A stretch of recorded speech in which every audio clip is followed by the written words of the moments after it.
अस्सलाम वालेकुम दोस्तों, तुसी वेखदे पहले हमारा वतन पंजाब टीवी। तो मैं थोड़ा मेजबान अली शेर जिमें कि डेली निस्बत नाल दोस्तों वीडियो मिलती है माशाअल्लाह।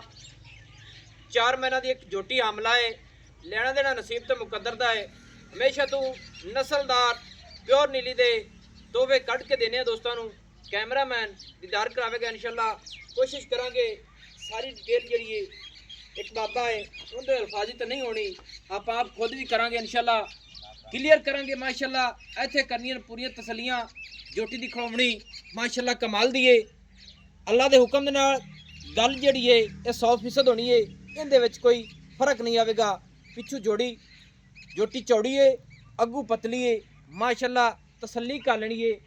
अल्लाह दे हुक्म दे नाल झोटी दी लंबाई पट्टां दी पलवान, खुड्डा सोहना, पुट्ठा माशाल्लाह कमाल दा है, सिंगल हड्डी है, टाका चक्की हुई ने, सूह का डोडा सफेद है, अद्धी नाल ज़्यादा पुछ वाली पिछली सफेद है माशाल्लाह।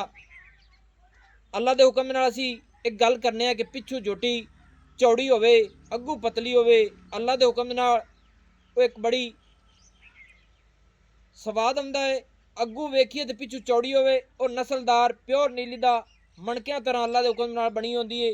झोटी दी सिंगी बिल्कुल मुनासिब है, छोटी जी है और तकनी झोटी दी अल्लाह के हुक्म नाल बड़ी नवाब है। अख माशाल्लाह सफेद चिट्टी ते कन्न छज्जा वर्गे माशाल्लाह। इत्थे दौड़ की तसल्ली कर लेनी है माशाल्लाह। लंबाई वाली और पशम झोटी ते फुल रब ने इनू मत्थे दे विच बड़ा सोहना लाया है। खाडी भी सफेद है माशाल्लाह, बुत्थी कमाल दी है। अल्लाह के हुक्म नाल गल लुकी कदे नहीं, दोस्तां वीरां पूरी कर लेनी तसल्ली कि प्योर नीली दे तोहफे दोस्तों ने मिलते हैं माशाल्लाह। लत्त सीधी पदरी माशाल्लाह।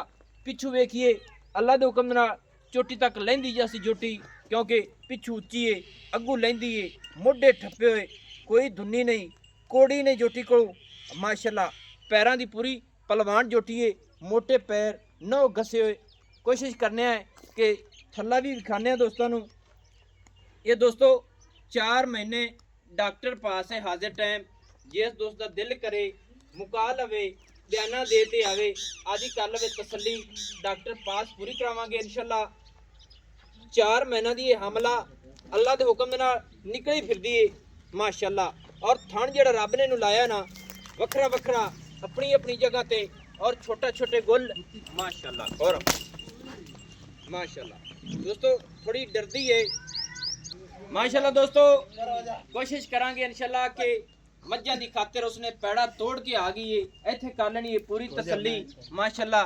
बाकी तकनी झोटी दी दोस्तों कमाल दी है माशाल्लाह। ते टोर मोरा मरगी है सू, इत्थे पूरी तसल्ली कर लेनी माशाल्लाह। ते लंबाइयां दसदियां ने झोटी नू, खुशियां ने चढ़ियां हुई कि इत्थे असी टुरदी फिरदी दी पूरी दी वीडियो बना रहे हैं माशाल्लाह। बाकी झोटी दा अल्लाह के हुक्म नाल रेट भी मुनासिब करावांगे। जेड़े यार दोस्तों ने दस्से ने इंशाल्लाह 100 मई दे विच फिरदी होवे ते अल्लाह के हुक्म नाल दोस्त कहेंगे कि ए भाई अलीशर को आई है और हवाना इंशाल्लाह। ए जे जोटियां सूह नू टच करदियां ने और दुनिया नू बिल्कुल क्लीयर करदियां ने, दुन्नी तो लैते सूह तक ए जे जोटियां हवाने बना दियां ने। वद्दर बिल्कुल आ रहे ने, सूह दा डोडा सफेद और थण मुठ मुठ दा विरल दा ना कड्डे ते फिर करनी है गल 4 महीना दी डॉक्टर पास। रेट जेडे ने इहदे असी करते पे हैं दोस्तों 5,20,000 रुपया। बाकी इहदे विच मुहब्बतां चाहतां दोस्तां नाल पूरियां लैके देंगे, क्योंकि मालिक जेडे ना वो खुद वीडियो ते नहीं आना चाहते, कोई लोकल वाली गल नहीं है। उनके मुताबिक भी कोशिश करांगे कि जिन्ना ही मुनासिब रेट होया उन्ना ही दोस्तों को करावांगे। मूँह दे विचों ये चौगी है माशाल्लाह, लेना देना नसीब दा है। कद सोहने, मूँह दे विचों चौगी, 4 महीने की गब्बन, 5,20,000 दे विचों जिन्नी मुहब्बत हुई रज के करांगे माशाल्लाह। नंबर जिहड़ा अपना व्हाट्सअप होंदा है 0301 6529 776, सिलो जिला बात पतन शरीफ है। डाक खाना होता है दोस्तों की खातिर अच्छी बेहतरीन वीडियो लाके हाजिर होंगे। अल्लाह हाफिज़। पाकिस्तान जिंदाबाद।